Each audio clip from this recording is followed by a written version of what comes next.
پہلے زمانے میں جب ملک الموت لوگوں کے پاس آتا تھا تو وہ اس کو دیکھتے تھے۔ چنانچہ ملک الموت حضرت موسیٰ علیہ السلام کے پاس انسانی شکل میں آیا اور کہا کہ اپنے رب کی بات قبول کرو اور روح قبض کرنے دو۔ حضرت موسیٰ علیہ السلام نے اسے تھپڑ مارا اور ملک الموت کی آنکھ پھوٹ گئی۔ چنانچہ صحیح بخاری اور صحیح مسلم اس واقعے کو بیان کیا گیا ہے۔ حضرت ابو ہریرہ رضی اللہ تعالیٰ عنہ کہتے ہیں کہ رسول کریم صلی اللہ علیہ وسلم نے فرمایا، جب حضرت موسیٰ علیہ السلام کی موت کا وقت قریب آیا،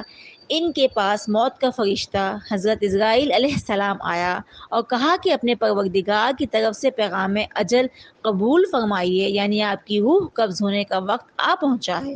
ان حضرت صلی اللہ علیہ وسلم نے فرمایا، حضرت موسیٰ علیہ السلام نے یہ سن کر فرشتہ موت کو تماچا رسید کر دیا جس سے ان کی آنکھ پھوٹ گئی۔ ان حضرت صلی اللہ علیہ وسلم نے فرمایا، موت کا فرشتہ دربار الہی میں واپس گیا اور عرض کیا کہ پروردگار، تو نے مجھے روح قبض کرنے کے لیے اپنے ایک ایسے بندے کے پاس بھیجا جو موت نہیں چاہتا، اور یہ کہ اس نے میری آنکھ بھی پھوڑ دی ہے۔ ان حضرت صلی اللہ علیہ وسلم نے فرمایا، اللہ تعالیٰ نے فرشتہ موت کی یہ شکایت سن کر اس کی آنکھ درست کر دی اور یہ حکم دیا کہ میرے بندے موسیٰ علیہ السلام کے پاس دوبارہ جاؤ اور ان کو میرا یہ پیغام پہنچاؤ کہ تم طویل زندگی چاہتے ہو۔ اگر تم طویل زندگی چاہتے ہو تو کسی بیل کی کمر پر اپنا ہاتھ یا دونوں ہاتھ رکھ دو، تمہارے اس ہاتھ یا دونوں ہاتھوں کے نیچے جتنے بال آ جائیں گے، ان میں سے ہر ایک بال کے عوض